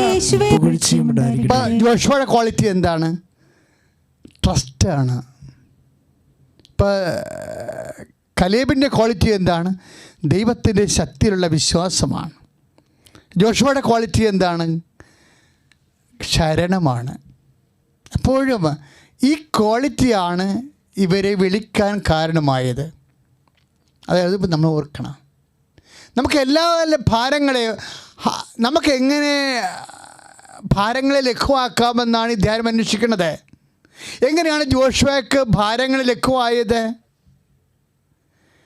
എങ്ങനെയാണ് കാലേബിന് ഭാരങ്ങൾ ലഘുവായത്? അവർ ദൈവത്തിന് ശക്തിയിൽ വിശ്വസിച്ചു, ദൈവത്തിൻ്റെ സ്നേഹത്തിൽ ശരണം പ്രാപിച്ചു. അപ്പോഴാണ് അവരുടെ ഭാരങ്ങളെല്ലാം ലഘുവായത്. പ്രാർത്ഥിക്കുക, കർത്താവായ ദൈവമേ, എൻ്റെ ജീവിതത്തിലെ എനിക്ക് നൽകിയ വിളി സ്വീകരിച്ചുകൊണ്ട് അതിനെ സാക്ഷാത്കരിക്കാൻ കർത്താവേ, ഞാൻ അനുഭവിക്കുന്ന ഭാരങ്ങളെ ലഘുവാക്കുന്ന ദൈവിക പുണ്യങ്ങളായ ദൈവസ്നേഹത്താൽ കലേബിനെ പോലെ വിശ്വാസത്താൽ ശരണത്താൽ ജോഷുവയെപ്പോലെ അഭിഷേകം ചെയ്യാൻ ഇതിലെല്ലാമുള്ള ആധ്യാത്മിക ഗുണങ്ങളെ, ദൈവിക പുണ്യങ്ങളെ നമ്മൾ തിരിച്ചറിഞ്ഞ് അതിനനുസരിച്ച് കൊണ്ട് അന്വേഷണയുമായി നമ്മൾ ഉയർത്തിക്കൊണ്ട് വന്നാൽ ഈ ദൈവവിളി ആ കുടുംബജീവിതമായാലും നമ്മുടെ ഓഫീസ് ജീവിതമായാലും ഇനി നിത്യവൃത്തിക്കുള്ള അന്നന്ന് വേണ്ട ആഹാരത്തിന് വേണ്ടി ദിവസക്കൂലിക്ക് പണിക്ക് പോകുന്നവരായാലും അവരവരുടെ ജീവിതത്തിലെല്ലാം അനുഭവിക്കുന്ന എല്ലാ പ്രശ്നങ്ങളെയും ദൈവത്തോട് ചേർന്ന് കൊണ്ട് അതിനെ അതിജീവിക്കാൻ, ഭാരങ്ങളെ ലഘുവാക്കാൻ നമ്മളെ സഹായിക്കുന്നതാണ് ഈ ദൈവിക പുണ്യങ്ങൾ. ദൈവത്തെ കാണാത്ത ആൾക്കാരിലുണ്ടായിരുന്ന കലേബിളിലെ ജോഷുവായെ കണ്ടു. ഇനി അടുത്തത് ആരാണ്? ദൈവജനത്തെ നയിച്ച ആളാണ് ദാവീദ്. ദാവീദിൻ്റെ ഗുണം എന്തായിരുന്നു? ഒത്തിരി ദോഷങ്ങളെക്കുറിച്ചാണ് നമ്മൾ എപ്പോഴും ദാവീദിനെക്കുറിച്ച് പ്രസംഗിക്കപ്പെടുന്നത്. നിങ്ങൾക്കറിയാമല്ലോ, അങ്ങനെ ദോഷമുള്ള ആൾക്കാരെ വല്ലൊരു കർത്താവിൻ്റെ ജനത ഏൽപ്പിക്കുമോ? അപ്പോൾ there must be A truth somewhere else. എവിടെയോ മനുഷ്യൻ കാണാത്ത ഒരു സത്യം ദൈവം കാണുന്നുണ്ട്. അതാണ് വിഷയം. മനുഷ്യരൊക്കെ ആക്ഷേപിക്കുകയും തോന്നിവാസം പറയുകയും കരുതുകയും ചെയ്യുമ്പോഴും ദൈവത്തിന് വേണ്ടി, ദൈവത്തിന് ജനത്തിന് വേണ്ടി കാണാവുന്ന ഏതോ ഒരു ക്വാളിറ്റി ഈ ദാവീദിൻ്റെ ഉള്ളിൽ ദൈവം കണ്ടിട്ടുണ്ട്. ദാവീദിന് കർത്താവ് എന്ന് പറഞ്ഞാൽ ഭ്രാന്തി പിടിക്കും. അതാണ് ഏറ്റവും വലിയ പ്രശ്നം. ദാവീദിന് കർത്താവെന്ന് കേട്ടാൽ, കണ്ടിട്ടില്ല, ആളെ വിളിച്ചിട്ടില്ല, പക്ഷേ പകർന്നു കിട്ടിയ വിശ്വാസമാണ്. പക്ഷെ കർത്താവെന്ന് കേട്ടാൽ, നമുക്കറിയാമല്ലോ, ബൈബിളിൽ രസകരമായൊരു ഭാഗമാണ് ഈ ദാവീദ് യുദ്ധക്കളത്തിൽ വരുന്നത്. ദാവീദ് യുദ്ധക്കളത്തിൽ വരുന്നറിയാമല്ലോ, അയാൾ യുദ്ധം പഠിച്ചിട്ടില്ല, അപ്പം പഠിപ്പിച്ചിട്ടില്ല. ഭയങ്കര സങ്കടം വേണമെന്ന് യുദ്ധം പഠിപ്പിക്കാത്ത കാരണം. കുറേ കന്നുകാലികളൊക്കെ ഉണ്ടായിരുന്ന കാരണം ഈ ആടിനെ മേയ്ക്കാൻ വേണ്ടി രാവിലെ പറഞ്ഞു വിടുമെന്നല്ല, യുദ്ധം പഠിപ്പിച്ചിട്ടില്ല. പക്ഷെ കർത്താവിനെ അറിയാം. അത് കാരണം പകലെല്ലാം കർത്താവിൻ്റെ പാട്ടും പാടി, കർത്താവിന് വേണ്ടി പാട്ടും എഴുതി, കർത്താവിനെ ഇങ്ങനെ ലഹരി പോലെ പിടിച്ച് നടന്ന ആളാണ്. അതുകൊണ്ടാണ് സങ്കീർത്തനങ്ങളെല്ലാം അദ്ദേഹത്തിൻ്റെ അല്ലേ നമ്മൾ വായിക്കുന്നത്. ഇന്നും ഒളിമങ്ങാത്ത സങ്കീർത്തനം, പച്ചകടാത്ത സങ്കീർത്തനം ദാവീദിൻ്റെതാണ്. എന്താണ്? പ്രണയിച്ച് പാടിയതാണ്. ആത്യന്തികമായിട്ടുള്ള പ്രണയം ദൈവത്തോടായിരുന്നു ആ മനുഷ്യനെ. അപ്പോൾ ഇവിടെ വരുമ്പോൾ ഫിലിസ്തീൻ, അവിടെ ഗോലിയാത്ത് ദൈവജനത്തെ വെല്ലുവിളിക്കുകയാണ്. ഇറങ്ങി വാടാ ചുണയുണ്ടെങ്കിൽ ഏത് ദൈവം ഓടാന്നൊക്കെ പറഞ്ഞുകൊണ്ട് വിളിച്ചുകൊണ്ടിരിക്കുകയാണ്. അത് കേട്ടിട്ട് അപ്പം കൊടുത്ത് വിട്ട ആളാണേ. ജസ്സെ പറഞ്ഞ് ഈ അപ്പം കൊണ്ടുപോയി യുദ്ധക്കളത്തിൽ ചേട്ടന്മാർക്ക് കൊടുക്കാൻ വേണ്ടി കൊണ്ടുവന്നതാണ്. അപ്പോഴുണ്ട് ഗോലിയാത്തിൻ്റെ കൊലവിളിയൊക്കെ കണ്ടപ്പോഴേ ദാവീദിൻ്റെ ചങ്ക് പറഞ്ഞു പോയി. ഇവൻ ആരാണ് എൻ്റെ കർത്താവിന്? ഇപ്പം ഈ നമ്മൾ പറയണ പോലെയുള്ള വിഷയമല്ല, അത് കർത്താവുമായിട്ടുള്ളൊരു പ്രൈവറ്റ് സ്നേഹമാണ്. അതായത് കർത്താവിനെയാണ് ഇവൻ വിളിക്കണത്. അവൻ ഈ അപരിച്ഛേദൻ എൻ്റെ കർത്താവിനെ വെല്ലുവിളിക്കാൻ ആരാണ് ഇവൻ എന്നുള്ളതാണ്. ഇവന് ഒരു 10-14 വയസ്സുള്ള പയ്യൻസാണ്. അവനെന്ന് പറയണത് 8 അടിയൊക്കെ ഉയരമുള്ള രാക്ഷസനായ മനുഷ്യനാണ്. അവനാണ് വെല്ലുവിളിക്കുമ്പോൾ ഇവൻ ന്യൂട്രലായിട്ട് അവിടെ എന്ത് ചോദിക്കണത് കുറേ കോമഡി ചോദ്യങ്ങളുണ്ട്. അതിലൊരു ചോദ്യം ഇതാണ്: രാജാവ് എന്നാ പറഞ്ഞിട്ടുണ്ടല്ലോ, ഇവൻ്റെ തലയെടുത്താൽ കിട്ടുമെന്ന് പറഞ്ഞല്ലോ, എന്നാ കിട്ടുമെന്നൊക്കെ ചോദിക്കും. അതൊക്കെ ഒരു രസത്തിന് ചോദിക്കുന്നതാണ്, അവന് വിറഞ്ഞിട്ട് ചോദിക്കുന്നതാണ്.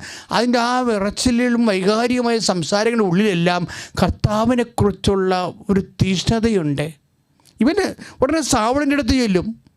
അപ്പോൾ സാവൾ ചോദിക്കും, എന്ത് മണ്ടനാണ് നീ? കുഞ്ഞല്ലേ നീ? നിന്നെ ആരാ യുദ്ധം പഠിപ്പിച്ചിരിക്കണമെന്നൊക്കെ ചോദിക്കും. അപ്പം പറഞ്ഞ്, എനിക്ക് യുദ്ധമൊന്നും എന്നെ പഠിപ്പിച്ചിട്ടില്ല, പക്ഷേ ഞാൻ ആട്ടിടയനാണ്. കരടിയൊക്കെ വരുമ്പോൾ ഞാൻ കർത്താവിൻ്റെ നാമത്തിൽ ഞാൻ സിംഹത്തിൻ്റെ വരെ വലിച്ചു കീറിയിട്ട് ജട കൊണ്ട് നിലത്ത് കടിച്ചിട്ടുണ്ടെന്ന് പറയും. അതൊക്കെ കേൾക്കുമ്പോൾ സാവൂൾ വിസ്മയിക്കും. കാര്യം, ഒരു സിംഹത്തേക്ക് ജടക്ക് പിടിച്ച് നിലത്തടിക്കുക എന്ന് വെച്ച് കഴിഞ്ഞാൽ എന്താണ്?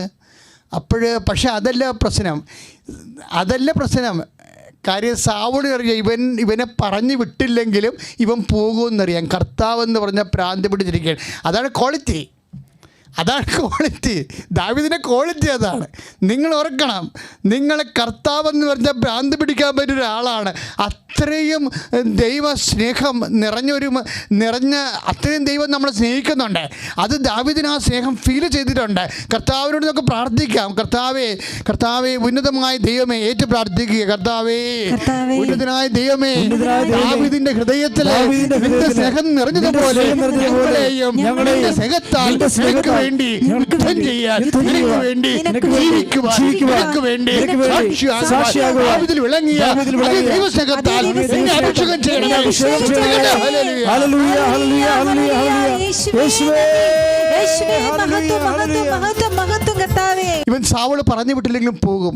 പക്ഷേ അപ്പോഴ് സാവോട് പറയും, കർത്താവേ അവൻ്റെ കൂടെ ഉണ്ടായിരിക്കണേ.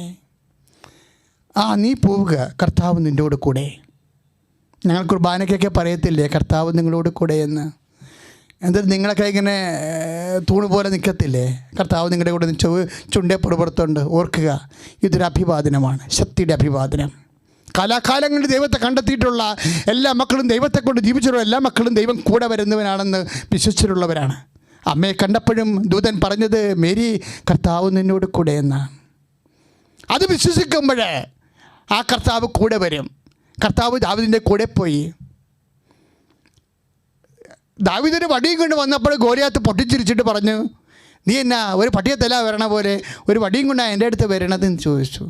അപ്പോഴേ 1 സാമുവേൽ 15:47 17:45 വാക്ക് ദാവീദ് പറയും, എൻ്റെ കർത്താവ് ജയിക്കണത് ഈ വാളും കുന്തം കൊണ്ടല്ല.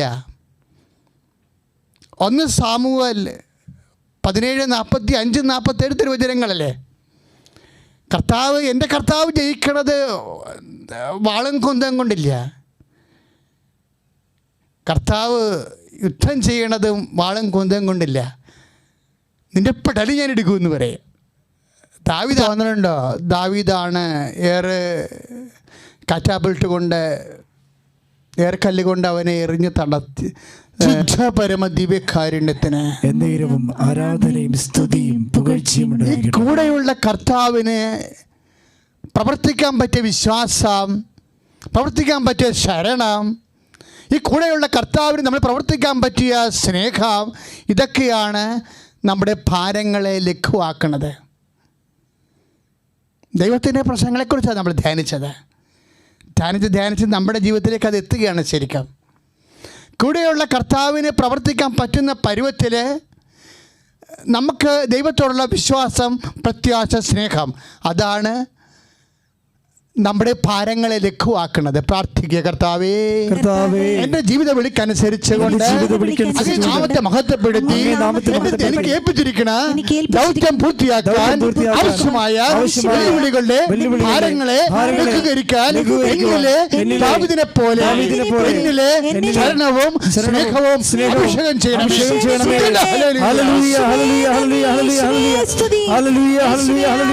ജോനാഥാൻ, ഈ ജോനാഥാനൊക്കെ ഇല്ലേ, ദാവീദ്, എന്തിനാ നമ്മൾ ഇവരെ ധ്യാനിക്കണമെന്ന് അറിയാവോ? ഇവരുടെ ഉള്ളിലുള്ള ഒരു ഷിവൽറി ഉണ്ട്, ഒരു ധൈര്യം, ശക്തി. അതൊക്കെ അതിൻ്റെ സോഴ്സ് എന്താണെന്ന് നമ്മൾ ആലോചിക്കുക. അത് കർത്താവിലുള്ള വിശ്വാസമാണ്. ജോനാഥാൻ 600 പേരുമായിട്ട് സാവോള് രാജാവ് നിർമ്മാതകത്തിൻ്റെ താഴ്വരയിൽ വിശ്രമിക്കുമ്പോഴേ എന്ത് ചെയ്യണമെന്നറിയാൻ പാടില്ല. മലമുകളിലാണെങ്കിൽ ഫിലിസ്ത്യരെ അട്ടഹസിച്ച് കൊണ്ട് വെല്ലുവിളിക്കുകയാണ്. അവർ 10,000-കണക്കിന് മനുഷ്യരുണ്ട്, ഇവർ വളരെ കുറഞ്ഞ ആൾക്കാരേ ഉള്ളൂ. അപ്പോൾ ദാവീദൊക്കെ പേടിച്ചിരിക്കുകയാണ്. ഒന്നാമത്തേൽ ഒരു മണ്ടൻ തീരുമാനം എടുത്തിട്ടുണ്ട് അദ്ദേഹം. എല്ലാത്തിനെയും കൊണ്ട് ഓത്ത് ചെയ്യിച്ചു. കാര്യം എന്താണ്? ഇനി ഭക്ഷണം കഴിക്കണമെങ്കിൽ ഫിലിസ്ത്യരെ ആക്രമിച്ച് കീഴടക്കിയിട്ട് ഭക്ഷണം കഴിക്കത്തുള്ളെന്ന്. അതൊക്കെ ജോഷുവയുടെ കാലത്തുണ്ടായ ചില പാരമ്പര്യങ്ങൾ അദ്ദേഹം ഏറ്റെടുത്താണ്. പക്ഷേ അതിനുള്ള ത്രാണി ഇദ്ദേഹത്തിനില്ല, കൂടെ ജനങ്ങളുമില്ല, അശക്തരാണ്, അശരണരാണ്. എന്ത് ചെയ്യണമെന്ന് അറിയാൻ പാടില്ലായിരുന്നപ്പോൾ ജോനാഥൻ പെട്ടെന്നൊരു തീരുമാനം എടുത്തു. ജോനാഥനും വേറെ ഒരു കൂട്ടുകാരനും കൂടി ആ യുദ്ധത്തിൻ്റെ മുന്നണിയിൽ നിന്ന്, ആ പട്ടാളക്കാരുടെ കൂട്ടത്തിൽ നിന്ന് അവരവിടുന്ന് പിൻവലിഞ്ഞു. അവർ ഒളിച്ചവിടുന്ന് പോയി. എന്നിട്ട് പറഞ്ഞ് അപ്പനറിയരുതെന്ന് പറഞ്ഞു. ജോനാഥാൻ പറഞ്ഞ വാക്കുകളാണ്. അവർ ഫിലിസ്ത്യരുടെ 10,000-കണക്കിന് മനുഷ്യർ, പട്ടാളക്കാരെ താവളമടിക്കുന്ന മലമുകളിൻ്റെ താഴെ വന്നു. താഴെ വന്നിട്ട് ഉടുമ്പ് കയറണ പോലെ ഈ കിഴക്കാന്തുക്കായ മലയോരങ്ങൾ കയറുമ്പോഴേ കൂടെയുള്ളവൻ ചോദിക്കും, കൂടെയുള്ളവൻ പട്ടാളക്കാരനാണ്, ജോനാഥാനോട് ചോദിക്കും, ജോനാഥാൻ നമ്മൾ 2 പേരല്ലേ ഉള്ളൂ, അവർ 10,000 പേരുണ്ടല്ലോ എന്ന് പറയും. അപ്പോൾ ജോനാഥാൻ ഒരു ഡയലോഗ് പറയും. അതാണ് അവൻ്റെ ക്വാളിറ്റി. അതാണ് 1 സാമുവേൽ 14:6.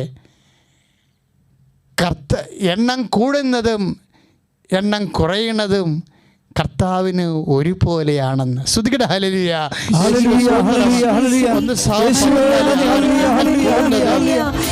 എണ്ണം കുറയുന്നത് കർത്താവിന് ഒരുപോലെയാണ്.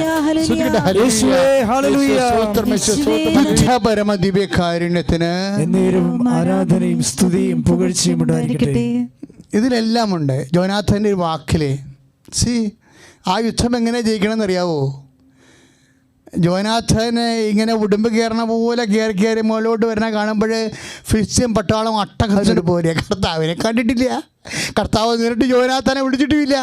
പക്ഷേ ഈ മനുഷ്യന് കർത്താവിനോടുള്ള കാണാത്ത കർത്താവ്, തന്നെ വിളിച്ചെന്ന് നേരിട്ട് വിളിക്കാത്ത കർത്താവ്, പക്ഷേ അവനോടുള്ള തീഷ്ണത, അതാണ് ജോനാഥാൻ്റെ ക്വാളിറ്റി. എങ്ങനെയാണ് ഇവിടെ ഭാരങ്ങൾ ലഘുവാക്കിയത്? 10,000 നമുക്കിത് കാണാൻ പറ്റും. അവർ കർത്താവിൻ്റെ ശക്തിയിലാണ് വിശ്വസിക്കുന്നത്, അവർ യുക്തിയിലല്ല വിശ്വസിക്കുന്നത്. ഇന്നത്തെ കാലത്ത് സഭയ്ക്കുള്ള ഒരു പ്രത്യേകത അതാണ്. കാര്യം അമിതമായ യുക്തിയിലൊക്കെ ആശ്രയിക്കുന്ന കാര്യം. നമ്മൾക്ക് ഇവിടെ രൂപപ്പെടുത്തിയവരും, ബൈബിളിലെ ഒരു ജനത്തെ രൂപപ്പെടുത്തിയവരും, ആ ജനത്തെ രക്ഷണീകൃതത്തിൽ ഏൽപ്പിച്ചവരും, അതിന് പരിശുദ്ധാത്മാവിനെ അവർക്ക് നൽകിയവരും ആരും ഈ ശാസ്ത്രത്തിൻ്റെ കാലത്ത് ജീവിച്ചവരല്ല. അവരവരുടെ ശക്തി ഉപയോഗിച്ചത് കർത്താവിൻ്റെ ശക്തിയിലാണ് അവർ വിശ്വസിച്ചത്. അതാണ് പറഞ്ഞത്, എണ്ണം കൂടിയാലും കുറഞ്ഞാലും കർത്താവിനെല്ലാം ഒരുപോലെയല്ലേ എന്ന്. എൻ്റെ ദൈവപൈതലെ, കർത്താവിൻ്റെ സത്യം വിശ്വസിച്ചപ്പോൾ എന്നാ പറ്റിയത്? പുറപ്പാട് 14 നമ്മൾ വായിക്കുന്നതാണ്. മോസസിൻ്റെ പാരമ്പര്യത്തിലുള്ള അനുഭവമാണ്. കർത്താവാണ് യുദ്ധം ചെയ്യുന്നത്. നിങ്ങൾ മൗനമായിരുന്നാൽ മതിയെന്ന് കർത്താവ് യുദ്ധം ചെയ്തു. അവർ തന്നെ ഫിലിസ്ത്യർ അവസാനം തന്നെ തമ്മിൽ തല്ലാൻ തുടങ്ങി. അതെന്താ കാര്യം? ദൈവജനത്തെ ദൈവം എങ്ങനെ സംരക്ഷിച്ചു, അഥവാ ദൈവത്തെ വിശ്വസിക്കുന്നതിലൂടെ, അവിടെ പ്രയത്നങ്ങളിലൂടെ, അവിടെ സാക്ഷ്യങ്ങളിലൂടെ എങ്ങനെ സംരക്ഷിച്ചു എന്ന് നമ്മൾ നോക്കുകയാണ്. ജോനാഥാൻ്റെ ക്വാളിറ്റി എന്താണ്? കർത്താവിൻ്റെ ശക്തിയിലുള്ള വിശ്വാസം. സൈന്യത്താലല്ല, ശക്തിയാലല്ലെന്ന് നമ്മൾ സക്കറിയ 4:6 വായിക്കുന്നുണ്ട്. അത് സക്കറിയയിൽ മാത്രമുള്ള അനുഭവമല്ലത്. ആരെല്ലാം ദൈവത്തെ എന്നെല്ലാം എവിടെയെല്ലാം വെച്ച് കണ്ടുമുട്ടിയിട്ടുണ്ടോ അവർക്കുണ്ട അനുഭവങ്ങളാണ്. ദൈവം രക്ഷിക്കണത് സൈന്യത്താലല്ല, ദൈവം രക്ഷിക്കണത് ശക്തിയാലല്ലെന്ന്. ജോനാഥാൻ നോക്കുമ്പോഴെന്താണ്? അവൻ ഒന്ന് കൈ ഓങ്ങിയതേ ഉള്ളൂ, പക്ഷേ കർത്താവ് 1000 വട്ടം കൈ ഓങ്ങിക്കൊണ്ട് അവർ തന്നെ തമ്മിൽ തല്ലാനും അവർ രാജ്യം വിട്ടു പോകാനും തുടങ്ങി. അങ്ങനെയാണ് ജനത്തെ ജോനാഥാൻ സംരക്ഷിച്ചത്. ജോനാഥാന്റെ വിശ്വാസത്തിൽ നിന്നുകൊണ്ട്. സ്തുതിക്കട്ടെ, ഹല്ലേലൂയ.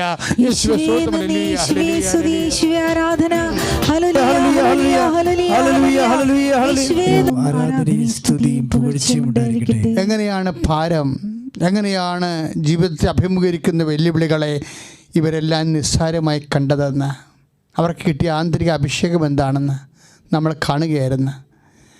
കർത്താവിനെ നേരിട്ട് കണ്ട എബ്രാഹത്തെയും, കർത്താവിനെ നേരിട്ട് കണ്ട മോസസിനെയും, കർത്താവിനെ നേരിട്ട് വിളിച്ച സാമുവേലിനെയൊക്കെ വിട്ടിട്ട് കർത്താവിനെ കാണാത്ത, കർത്താവിനെ കേൾക്കാത്ത, പാരമ്പര്യ വിശ്വാസത്തിൻ്റെ പേരിൽ കർത്താവിനെ അറിഞ്ഞ ജോനാഥാനെയും അതുപോലെ തന്നെ ദാവീദിനെയുമൊക്കെയാണ് നമ്മൾ മാതൃകയാക്കുന്നത്. അതിൻ്റെ ക്വാളിറ്റിയാണ് അന്വേഷിക്കുന്നത്. ആ ഭാരത്തെ എങ്ങനെ ലഘുവാക്കി, എങ്ങനെ വെല്ലുവിളികളെ കർത്താവിന് വേണ്ടി അവർ ഏറ്റെടുത്തുകൊണ്ട് കർത്താവ് എങ്ങനെ അവിടെ കൂടെ നിന്ന് യുദ്ധം ചെയ്തു. ആ ഒരു ചൈതന്യം ഇപ്പോഴും നമുക്കറിയാമല്ലോ.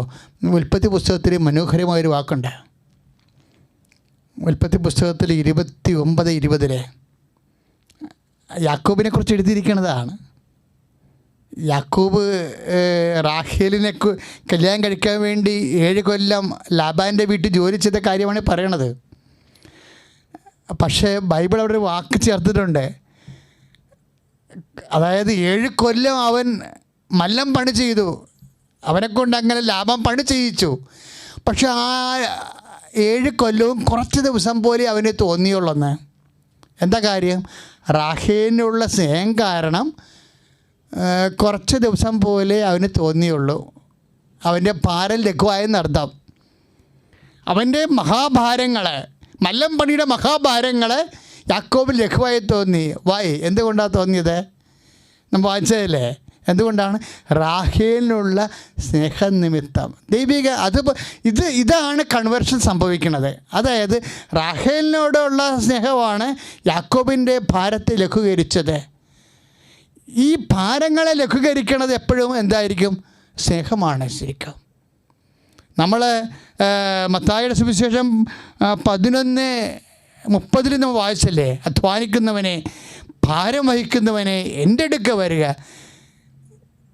എൻ്റെ ഭാരം ലഘുവാണെന്ന് ഈശോ പറയണത് എന്താ കാര്യം? കർത്താവിനെ സ്നേഹിച്ച് കഴിയുമ്പോൾ ജോനാഥന് ഭാരം ലഘുവായി. ഫിലിസ്ത്യരെ കർത്താവാണ് ജോനാഥാന് വേണ്ടി യുദ്ധം ചെയ്തത്. പുറപ്പാട് 14:14 അനുസരിച്ച് കൊണ്ട് ദാവീദ് ഗോലിയാത്തിനെ കൊന്നത് ദാവീദിന് ഗോലിയാത്തൊരു ഭാരമല്ല, വെറും ഒരു കല്ല് കൊണ്ടാണ് അവൻ കവണയിൽ കറക്കി എറിഞ്ഞത്. പക്ഷേ ആ കല്ല് ഒരു 200 കിലോ ഭാരമുള്ള കല്ലാക്കി കർത്താവ് മാറ്റിയിട്ട് അതിൻ്റെ പ്രകടശേഷി ദൈവത്തിൻ്റെ ദൂതനാണ് അവന് നെറ്റിക്കടിക്കുന്നത്. ദാവീദ് ഓങ്ങുക മാത്രമാണ് ചെയ്യണത്. കറക്കി എറിഞ്ഞതെ കൊണ്ട് കൊള്ളിക്കണത് ആരാണ്? അവരെ വീഴ്ത്തുന്നത് ആരാണ്? അത് കർത്താവാണ്. അപ്പോൾ ഭാരം ലഘുവാകും. ഓരോ ഭാരവും ഇവരെല്ലാം ലഘുവാക്കിയത് എങ്ങനെയാണ്?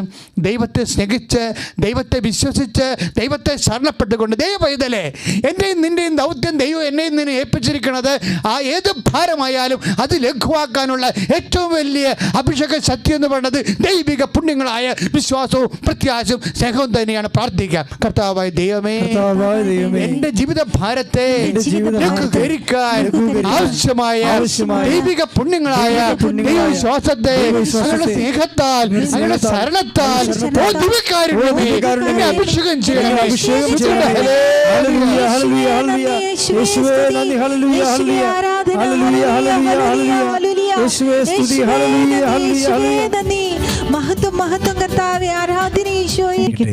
ദേശ ആശീർവാദ പ്രാർത്ഥനയുടെ സമയമാണിത്. നമ്മൾ ദേശത്തെ മുഴുവനായി ആശീർവദിക്കാൻ, കർത്താവിൻ്റെ നാമത്തെ ആശീർവദിക്കാൻ ദൈവജനം ഈ നിമിഷം വിശ്വാസത്തിൽ ശക്തിപ്പെടുക. നിങ്ങൾ എഴുന്നേറ്റ് നിന്നിട്ട് ലോകത്തെ മുഴുവനും ആശീർവദിക്കണം. നിങ്ങൾ കർത്താവിൻ്റെ സന്തതിയാണെന്നുള്ള ബോധ്യം നിങ്ങൾക്കുണ്ടാവണം. കർത്താവിൽ വിശ്വസിച്ചുകൊണ്ട് കർത്താവിൻ്റെ ജനത കലേബിൻ്റെ കാലം മുതൽ ജോഷുവായും ജോനാഥാനും ദാവീദും എല്ലാവരും കർത്താവിൽ വിശ്വസിച്ചുകൊണ്ടാണ് തങ്ങളെ അഭിമുഖീകരിച്ചത്. ജനത്തെ അഭിമുഖീകരിച്ച വസന്തയിൽ നിന്നും എല്ലാ തരത്തിലുള്ള പീഡനങ്ങളിൽ നിന്നും ശത്രുക്കളിൽ നിന്നും ജനത്തെ സംരക്ഷിച്ചത് അതേ കർത്താവ് തന്നെയാണ് ഇപ്പോഴും ജീവിച്ചിരിക്കുന്നത്. ജനതയെ നിൻ്റെ വിശ്വാസം നീ ഉജ്ജീവിപ്പിക്കുക, നീ എഴുന്നേൽക്കുക. നിൻ്റെ കർത്താവിൻ്റെ നാമത്തിൽ നീ എഴുന്നേറ്റുകൊണ്ട് ലോകത്തെ നീ ആശീർവദിക്കുക. ലോകത്തെ ബാധിച്ചിരിക്കുന്ന ഈ മഹാവിപത്തുകളിൽ നിന്ന് വിട്ടൊഴിയാൻ വേണ്ടി കർത്താവിൻ്റെ നാമത്തെ പ്രാർത്ഥിക്കട്ടെ. സ്തുതിക്കട്ടെ. ഹല്ലേലൂയ.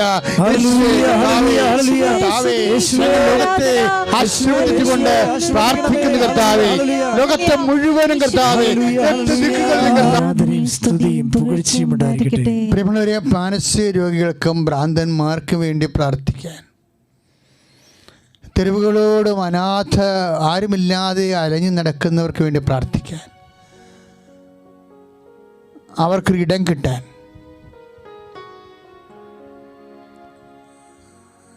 ദൈവപ്രവർത്തകർ അവരുടെ ജീവിതത്തെ ഏറ്റെടുക്കാൻ ആവശ്യമായ സംവിധാനങ്ങളുണ്ടാകാൻ നമുക്ക് സമർപ്പിച്ച് പ്രാർത്ഥിക്കാം. കർത്താവേ, തെരുവോരങ്ങളിൽ അലഞ്ഞു നടക്കുന്ന മാനസിക രോഗികളെ സമർപ്പിച്ചുകൊണ്ട് പ്രാർത്ഥിക്കുന്നു. കർത്താവേ, പ്രാർത്ഥിക്കണമെന്ന് പോലും അവർക്ക് തോന്നാറില്ല. കർത്താവേ, ജീവിതം എന്താണെന്ന് അവർ തിരിച്ചറിയുന്ന കൂടിയില്ല. കർത്താവേ, ഉടമസ്ഥരില്ലാത്തവർക്കെല്ലാം ഉടമസ്ഥൻ അങ്ങ് തന്നെയാണല്ലോ. കർത്താവേ, അടുത്ത ദൈവസ്നേഹത്തെ കർത്താവേ, ഞങ്ങൾ അവരെ ആശ്രമിച്ചുകൊണ്ട് പ്രാർത്ഥിക്കുന്നു. കർത്താവേ, ലോകം മുഴുവനുള്ള മാനസിക രോഗികൾ, തെരുവിൽ അലഞ്ഞു നടക്കുന്നവരുടെ മേലെ കർത്താവിൻ്റെ കാരുണ്യം ചൊരിയട്ടെ. സ്തുതിക്കട്ടെ.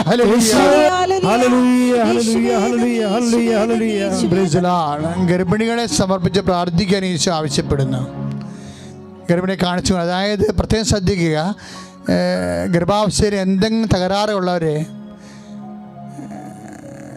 കുഞ്ഞിന് വളർച്ചയില്ല, അല്ലെങ്കിൽ വേറെ ഏതെങ്കിലും തരത്തിൽ കുഞ്ഞ് ചേടിപ്പോയിരിക്കുന്നു, അങ്ങനെയൊക്കെ പറയത്തില്ലേ, അതുപോലെ ഗർഭത്തിൽ അടിവയറ്റിൽ എവിടെയെങ്കിലുമൊക്കെ വിഷമം അനുഭവിക്കുന്ന ഗർഭിണികൾ ഈ സമയത്ത് കർത്താവിൻ്റെ നാമത്തിൽ വിശ്വസിച്ചുകൊണ്ട് അമ്മമാതാവിൻ്റെ മധ്യസ്ഥയിൽ അടിവയറ്റ് കൈവെക്കേണ്ടതാണ്. എവിടെയാണ് വേദനയുള്ളത്? ഉദരരോഗികളും ഈ സമയത്ത് ഉദരത്തിൽ കൈവച്ച് പ്രാർത്ഥിക്കേണ്ടതാണ്.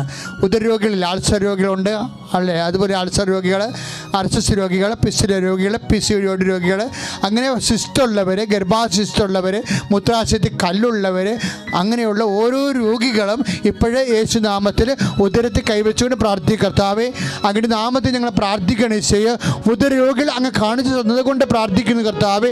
അവിടെ അങ്ങയുടെ തിരുമുറിവാർന്ന് വലതുകരം അവിടെ കരങ്ങൾ കർത്താവേ ഉദരത്തിൽ കൈവച്ച് പ്രാർത്ഥിക്കുന്ന ഓരോ രോഗികളുടെ കൈകളിലും കർത്താവേ നിന്റെ തിരുമുറിവാർന്ന വലതുകരം ഉയർത്തുന്നേറ്റ് അണിപ്പെടുത്താറുന്ന അത്ഭുതകരത കർത്താവേ സ്പർശിക്കണമെന്ന് പ്രാർത്ഥിക്കുന്നു. ഉദര രോഗങ്ങൾ, ഗർഭിണിയുടെ അവസ്ഥകൾ, യേശു ഗർഭത്തെ ശിശുവിൻ്റെ എല്ലാ വൈകല്യങ്ങളും യേശു ക്രിസ്തുവിൻ്റെ ഉന്നതമായ നാമത്തിൽ സൗഖ്യം പ്രാപിക്കട്ടെ.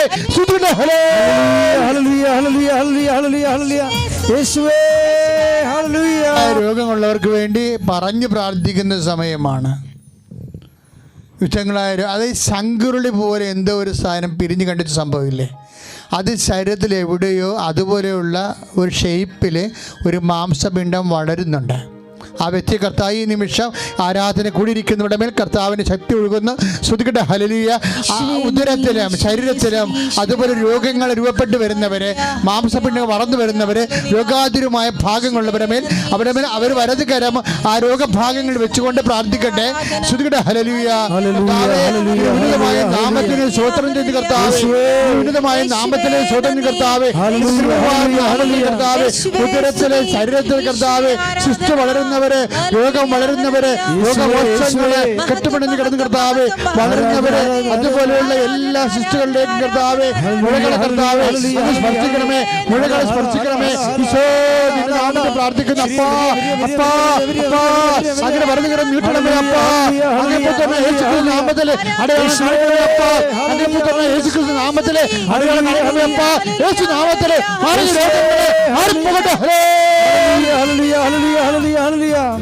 പരമാദിവ്യകാരുണ്യത്തിന് ആരാധനയും സ്തുതിയും പുകഴ്ചയും ഉണ്ടായിരിക്കട്ടെ. മക്കളെ, ഒരു കാരണവുമില്ല, പക്ഷെ എപ്പോഴും മനസ്സിന് വല്ലാത്ത ഭാരം തോന്നും. അങ്ങനെ വ്യക്തി നെഞ്ചത്ത് കൈവെക്കേണ്ടതാണ്. ഒരു കാരണവുമില്ല, ചില വെറുതെ വല്ലാത്തൊരു ഭാരം മനസ്സിൽ തോന്നും. എന്താണ് കാണുന്നത് അവർക്ക് തന്നെ അറിയത്തില്ല. എപ്പോഴും മനസ്സ് മ്ലാനമായിരിക്കുന്ന വ്യക്തികളുടെ മേൽ കർത്താവിൻ്റെ വിശുദ്ധമായ രക്തം തളിക്കപ്പെടാൻ പ്രാർത്ഥിക്കുന്ന സമയമാണ്. ശ്രുതികട്ടെ ഹല്ലേലൂയ. കർത്താവേ, ഒരു കാരണവുമില്ലാതെ വേദന തോന്നുന്ന സമയങ്ങളുണ്ട് കർത്താവേ, ഭാരം തോന്നുന്ന സമയമുണ്ട് കർത്താവേ. ചിലരുടെ മനുഷ്യൻ്റെ പ്രകൃതിയാണ് കർത്താവ്, എപ്പോഴും ഉത്കണ്ഠപ്പെട്ടുകൊണ്ടിരിക്കുക കർത്താവേ. കർത്താവ് സന്തോഷമുള്ള സമയത്തും അല്ലാത്ത സമയങ്ങളും എല്ലാം വലിയ ഒരു സന്തോഷമില്ലാതെ കർത്താവ് മ്ലാനരായി നടക്കുന്ന മനുഷ്യരുണ്ട് കർത്താവേ. അവിടെ മേലെല്ലാം കർത്താവേ ഇപ്പോഴും അങ്ങയുടെ വിശുദ്ധമായ രക്തം തളിക്കണമെന്ന് പ്രാർത്ഥിക്കുന്നു. അങ്ങനെ ഉയർത്തെഴുന്നേൽപ്പിൻ്റെ ശക്തി കർത്താവേ മാംസ ശിഷ്യന്മാരെ കൂടെ കർത്താവേ അങ്ങ് കൂടിക്കൊണ്ട് അവരുടെ ദൈവത്തിൻ്റെ വചനങ്ങൾ പങ്കുവെച്ച് കൊടുത്തപ്പോൾ മ്ലാനമായ ഹൃദയം കർത്താവേ ഉജ്ജ്വലിച്ചതുപോലെ കർത്താവേ നിന്റെ നാമത്തെ പ്രാർത്ഥിക്കുന്നു. അവരുടെ ഹൃദയങ്ങളെ ഉജ്ജ്വലിപ്പിക്കണമേ. ഭയങ്ങളും ഭീതികളും ഉത്കണ്ഠകളും യേശു നാമത്തിൽ വിട്ടുമാറട്ടെ.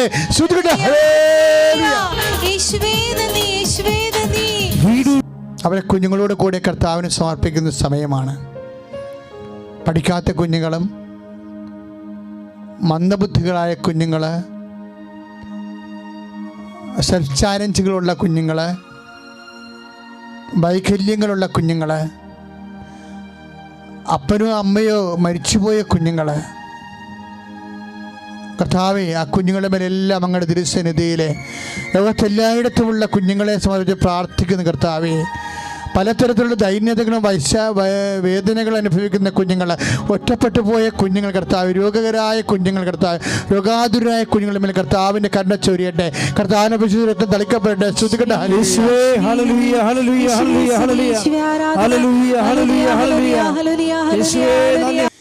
ശുശ്രൂഷ നടന്നുകൊണ്ടിരിക്കുന്ന സമയത്ത് ആ ശുശ്രൂഷയുടെ താഴെ ഓരോരുത്തരും മധ്യസ്ഥ പ്രാർത്ഥന എഴുതുന്നുണ്ടായിരുന്നു. അപ്പം ഞാനതെല്ലാം ശുശ്രൂഷ കഴിയുമ്പോൾ ഇരുന്ന് വായിച്ചു നോക്കും. എന്നിട്ട് എല്ലാവർക്കും വേണ്ടി പ്രാർത്ഥിച്ചുകൊണ്ടിരിക്കും. കുറച്ച് നേരം കാണുമ്പോൾ അത് പ്രാർത്ഥിക്കും. അപ്പം ഇന്നലെ ഒരു പ്രാർത്ഥന എൻ്റെ മനസ്സിൽ വിഷമം വന്നത്, ഞങ്ങൾക്ക് അച്ഛാ ഭക്ഷണമില്ല എന്ന് പറഞ്ഞതാണ്. അത് എന്നെ ഇപ്പോഴും വേദനിപ്പിക്കുന്നുണ്ട് ശരിക്കും. ആ ഒറ്റപ്പെട്ട കേസാണതെന്ന് ഞാൻ കരുതണില്ല. അതിന് പരിഹാരം ഉണ്ടാകും. പക്ഷെ അതല്ല, അതുപോലെ ഈ കാലം ഈ ദേശം ഇങ്ങനെ പോവുകയാണെങ്കിൽ എന്തുമാത്രം മനുഷ്യർ അങ്ങനെ ഒരു അവസ്ഥയിലേക്ക് എത്തിച്ചേരും. അങ്ങനെ ഒരു ദയനീയമായ അവസ്ഥ നമ്മുടെ രാജ്യത്തിന് ഉണ്ടാവരുത്. അതുപോലെ എല്ലാവർക്കും ഭക്ഷണം കിട്ടാൻ മുടങ്ങിപ്പോകുകയും ചെയ്യരുത്. ആ മേഖല ഇപ്പോഴ് പരിശുദ്ധ അമ്മ വഴി എല്ലാവർക്കും, ശിഷ്യന്മാർക്കും ഈശോയ്ക്കും ആഹാരം കൊടുത്ത ആളാണ് അമ്മ. കനായിലെ കല്യാണത്തിലും അമ്മ തന്നെയാണ് ആഹാരം കുറഞ്ഞു പോയപ്പോൾ മധ്യസ്ഥം വഹിച്ചത്. അമ്മേ, പരിശുദ്ധമ്മേ, ദിവ്യകാരുണ്യത്തോടെ എല്ലാ ജനങ്ങൾക്കും വേണ്ടി പ്രാർത്ഥിക്കണമേ. എല്ലാവർക്കും ഭക്ഷണം തികയാതിരിക്കാനും കിട്ടാതിരിക്കാനും കിട്ടാത്തൊരവസ്ഥ ഉണ്ടാവാതിരിക്കാൻ ഭക്ഷണ മേഖലകൾ, കാർഷിക മേഖലകൾ എല്ലാം സമർപ്പിച്ചിട്ട് പ്രാർത്ഥിക്കട്ടെ. ആ മേഖല ജോലി ചെയ്യുന്നവരെ, അതിനുവേണ്ടി പണിയെടുക്കുന്നവരെ, അത് വിതരണം ചെയ്യുന്നവരെ, ഉത്പാദിപ്പിക്കുന്നവരെ എല്ലാവരുടെ മേലും കർത്താവിന്റെ കണ്ണ് ചൊരിയട്ടെ. എന്നേരവും ആരാധനയും സ്തുതിയും പുകഴ്ചയും ഉണ്ടായിരിക്കട്ടെ. നമ്മൾ സമാപന ആശീർവാദത്തിലേക്ക് പ്രവേശിക്കുകയാണ്. 1 മണിക്ക് ആശീർവാദം. ഇപ്പോഴും ഉടമ്പടി എടുത്ത വിഷയങ്ങൾ ഓർക്കുക. 6 വിഷയങ്ങളാണ് നമ്മൾ പരിശുദ്ധ അമ്മ വഴി ഈശോയ്ക്ക് സമർപ്പിച്ചിരിക്കുന്നത്. ഇപ്പോഴും നമ്മൾ ഉടമ്പടി ചൈതന്യത്തിൽ തന്നെ തുടരുകയാണ്. ദൈവം നമ്മളെ പരിശുദ്ധ അമ്മയുടെ മധ്യസ്ഥതയിൽ സ്പർശിക്കുന്ന കാര്യത്തിലും നമ്മളെ സാക്ഷികളാക്കി മാറ്റുമെന്ന കാര്യത്തിലും ഒരു സംശയമില്ല. ആ വിഷയങ്ങൾ വീണ്ടും ഇപ്പോഴാരാധനയിൽ ഓർക്കുക. നീ ഉടമ്പടി ചെയ്ത കാര്യങ്ങൾ, ഒരു കൊല്ലം മുമ്പായാലും നീ ഉടമ്പടി ചെയ്ത കാര്യങ്ങൾ കർത്താവിൻ്റെ തിരുസന്നിധിയിൽ ഇപ്പോൾ ഓർക്കുക. പരിശുദ്ധ അമ്മ വഴി ദിവ്യകാരുണ്യത്തിന് സമർപ്പിക്കുക. എന്നെയും സാക്ഷിയാക്കണമെന്ന് പ്രാർത്ഥിക്കുക. മൗനമായി പ്രാർത്ഥിക്കേണ്ട സമയമാണ്. നെഞ്ചത്ത് കൈ പൊത്തി വെച്ചുകൊണ്ട് മൗനമായി പ്രാർത്ഥിക്കുക. ഏതെങ്കിലും വിഷയം കുടുംബത്തിനുണ്ടെങ്കിൽ അത് ചേർത്ത് പ്രാർത്ഥിക്കുക. കുടുംബ കലഹമാകാം, ഭിന്നതയാകാം, ഭാഗോടമ്പടി നടക്കാത്ത അവസ്ഥയാകാം, കുഞ്ഞുങ്ങളുടെ വിദ്യാഭ്യാസമാകാം, ജോലിയാകാം, വിവാഹമാകാം, കുഞ്ഞുങ്ങളില്ലാത്ത അവസ്ഥയാകാം, സാമ്പത്തിക തകർച്ചയാകാം, സാമ്പത്തിക കടങ്ങളാകാം. നെഞ്ചത്ത് കൈവച്ചുകൊണ്ട് മൗനമായി പ്രാർത്ഥിക്കട്ടെ.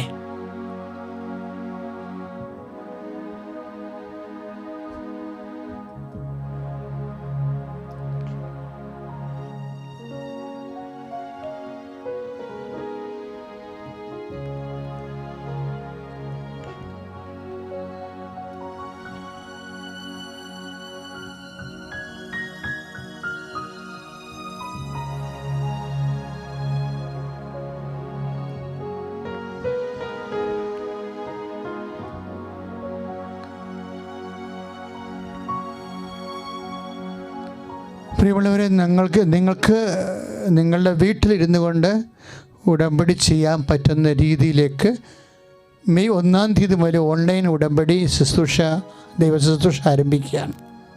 10 മണിക്ക്, മെയ് 1-ാം തീയതി 10 മണിക്ക്. ഇതിൻ്റെ ആധ്യാത്മിക ആസ്തി എന്ന് പറയണത് തീർച്ചയായിട്ടും പരിശുദ്ധ നിങ്ങളെ സഹായിക്കും. നിങ്ങൾ വിശുദ്ധിയോടെ ജീവിച്ച് കർത്താവിന് സാക്ഷിയായി വളരാനാണ് പരിശുദ്ധ അമ്മ വഴി നമ്മൾ ഉടമ്പടി എടുക്കുന്നത്. ആത്മാവിൻ്റെ ഒരു വസന്തകാലമാണത്. എല്ലാവർക്കും വേണ്ടിയാണ് അത്. കാര്യം SSLC എഴുതുന്ന കുഞ്ഞുങ്ങളുണ്ട്. പഠന മേഖലകൾ തന്നെ എങ്ങനെ വരുമെന്ന് നമുക്കറിയത്തില്ല. പക്ഷേ എങ്കിലും പരീക്ഷകളെല്ലാം നടക്കും. പരീക്ഷയ്ക്ക് നിങ്ങൾ ഒരുങ്ങിക്കൊണ്ടേയിരിക്കണം. പക്ഷെ ഒരുങ്ങുന്നവർ അതിൻ്റെ നമ്പരും നിങ്ങളുടെ പേരും ഓൺലൈൻ ഉടമ്പടി പ്രകാരം മെയ് 1-ാം തീയതി 10 മണി മുതൽ കൃപാസനത്തിൽ സമർപ്പിക്കാൻ ഞങ്ങൾ നിങ്ങളുടെ പേര് വെച്ച് നമ്പർ വെച്ച് പ്രാർത്ഥിച്ചുകൊണ്ടിരിക്കുക.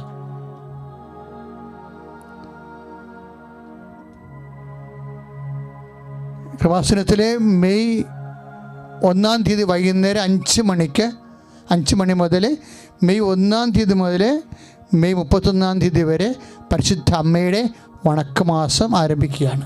അത് നിങ്ങൾക്ക് ലൈവായി വണക്കമാസത്തിൽ പങ്കെടുത്ത് പ്രാർത്ഥിക്കാൻ കഴിയും. നിങ്ങൾക്ക് ഓൺലൈൻ ഉടമ്പടി പ്രകാരം വണക്കമാസത്തിൽ അവിടെ ജപമാല, അതുപോലെ തന്നെ വണക്കം വായന, ജ്ഞാനവായന കഴിയുമ്പോൾ മരിയ സന്ദേശം, അത് കഴിയുമ്പോൾ ദിവ്യകാരുണ്യ ആരാധന, ആശീർവാദം, ചില ദിവസങ്ങളിൽ കുർബാന ഉണ്ടായിരിക്കും. അപ്പോൾ അതിശക്തമായ ശുശ്രൂഷയാണ്. മെയ് 31-ാം തീയതി മുതൽ വൈകുന്നേരം 5 മണി മുതൽ 6:30 മണി വരെയാണ് ശുശ്രൂഷ സമയം. അപ്പോൾ മെയ് 1-ാം തീയതി 10 മണിക്ക് നിങ്ങൾക്ക് ഓൺലൈൻ ഉടമ്പടി ആരംഭിക്കുമ്പോൾ നിങ്ങൾക്ക് നിങ്ങളുടെ ജീവിത ആവശ്യങ്ങൾ വണക്ക പ്രാർത്ഥനയ്ക്ക് സമർപ്പിക്കാവുന്നതാണ്. എല്ലാ ദിവസവും വണക്ക പ്രാർത്ഥനയുണ്ട്. പരിശുദ്ധ അമ്മയുടെ മധ്യസ്ഥതയിൽ അമ്മയുടെ ഏറ്റവും വലിയ 10,000 അനുഗ്രഹിക്കപ്പെട്ട ഒരു ഇടത്തിൽ നിന്നാണ് ഈ വണക്ക പ്രാർത്ഥന നടത്തണമെന്നുള്ള ബോധ്യത്തിൽ വേണം നിങ്ങൾ വണക്കത്തിന് നിങ്ങളുടെ ജീവിത ആവശ്യങ്ങൾ സമർപ്പിക്കുക. ആശീർവാദം.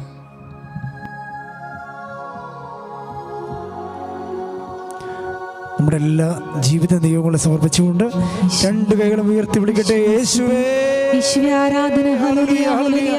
ശക്തിയോടെ സ്തുതിക്കട്ടെ. ഹല്ലേലൂയ ഹല്ലേലൂയ. യേശുവേ ആരാധന ആരാധന ആരാധന. ഹല്ലേലൂയ ഹല്ലേലൂയ ഹല്ലേലൂയ ഹല്ലേലൂയ ഹല്ലേലൂയ ഹല്ലേലൂയ. യേശുവേ ആരാധന ആരാധന ആരാധന. മഹത്വം മഹത്വം മഹത്വം കർത്താവേ.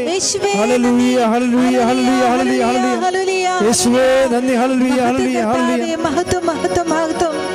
പരിശുദ്ധ പരമ ദിവ്യകാരുണ്യത്തിന് എന്നേരവും ആരാധനയും സ്തുതിയും പുകഴ്ചയും ഉണ്ടായിരിക്കട്ടെ. നിത്യസ്തുതിക്ക് യോഗ്യനായ പരിശുദ്ധ പരമ ദിവ്യകാരുണ്യത്തിന് എന്നേരവും ആരാധനയും സ്തുതിയും പുകഴ്ചയും ഉണ്ടായിരിക്കട്ടെ. എന്നും നമ്മെ സ്നേഹിക്കുകയും പരിപാലിക്കുകയും ചെയ്യുന്ന പരിശുദ്ധ പരമ ദിവ്യകാരുണ്യത്തിന് എന്നേരവും ആരാധനയും സ്തുതിയും പുകഴ്ചയും ഉണ്ടായിരിക്കട്ടെ.